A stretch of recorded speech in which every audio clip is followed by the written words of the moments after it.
Sorry.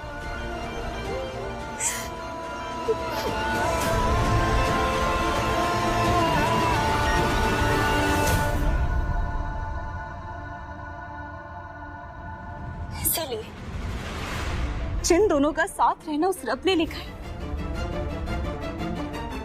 अब वही साथ रहेंगे। मैं तुम दोनों के बीच में कभी नहीं आऊंगी, कभी भी नहीं। और इसके लिए सबसे जरूरी ये है कि मैं यहाँ रहूं ना,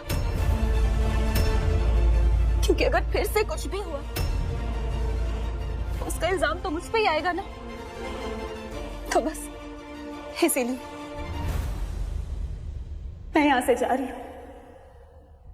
बहुत दूर। आलिया के जाल में फंसा अरमान। भाई हमने देखा ना कि ऐसे जो आलिया है वो कुछ एक परफ्यूम डाल देती है जिससे कि अरमान बेहोश हो जाता है। हम देख रहे थे ना कि जो आलिया है वो अरमान को पाने के लिए कुछ भी कर सकती है। बीच में देखा था कि आसमा को उसने मरवाने की भी कोशिश की थी, गुंडे भी बुलाए थे, और यहाँ पर अब आलिया ना फिर दोबारा चाल चलती है। वैसे अभी तो बीच में जिस तरीके का एपिसोड्स में दिखाया जा रहा था कि शायद वो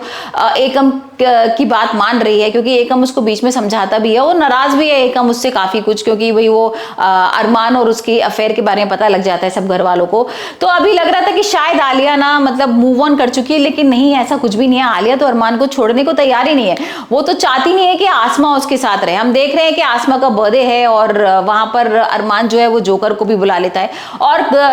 कबीर जो है ना वो जोकर के रूप में आ जाता है वहां पर, और बहुत सारे लोग मतलब सब लोगों को जादू खिलाता है, और वहां पर आसमा को ना थोड़ा डराता भी है, हैप्पी बर्थडे भी बोलता है, क्योंकि देखा था ना हमने कि कबीर बोलता है कि भाई बर्थडे तो मैं तुम्हारे घर पर आके ही सेलिब्रेट करूंगा। तो वो जोकर की ड्रेस पहनकर और आ जाता है। वैसे वहां किसी को पता नहीं है, तो अब ये भी देखना होगा कि क्या आसमा पकड़ लेगी कबीर को, क्या उसको आ जाएगा समझ में कि जो किडनैपर है, जो हमें इतने दिन से परेशान कर रहा है, वो कबीर ही है। तो अभी देखते हैं कि जो आलिया है ना वो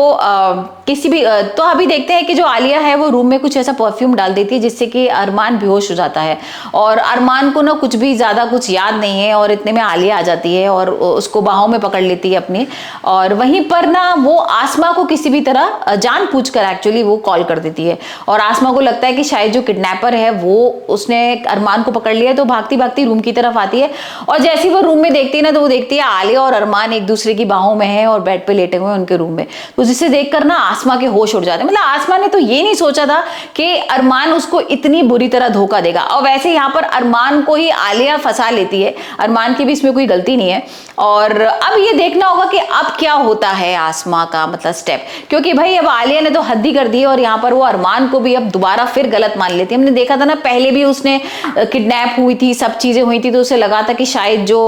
मेन जो मतलब जो सब करने वाला है वो अरमान ही है, लेकिन उसके पीछे तो आलिया थी। यहाँ पर भी आलिया है, तो अभी ये देखना होगा कि क्या उसको लगता है कि नहीं ये आलिया उसको फंसा रही है, क्या उसको अरमान पर दोबारा से विश्वास उसका खत्म हो जाएगा, या वो कनाडा वापस चली जाएगी, क्या हरलीन आ जाएगी इंडिया, और क्या कुछ होगा वो देखने लायक होगा। वैसे आप में बताइए कि आपको क्या लग रहा है कि अब आसमा का क्या स्टेप होगा, क्या वो अरमान को छोड़ के चली जाएगी या ये आलिया से बदला लेगी, क्योंकि आलिया का हो सकता है सच सामने आ जाए, और यहाँ पर अपना मेन चीज होगी अरमान की। अब अरमान ना प्रूव करेगा कि भाई मैं तो बेहोशी में था, मुझे तो होश ही नहीं था, यहाँ पर आलिया ने मुझे फंसाया है, तो अब वो कैसे क्या प्रूव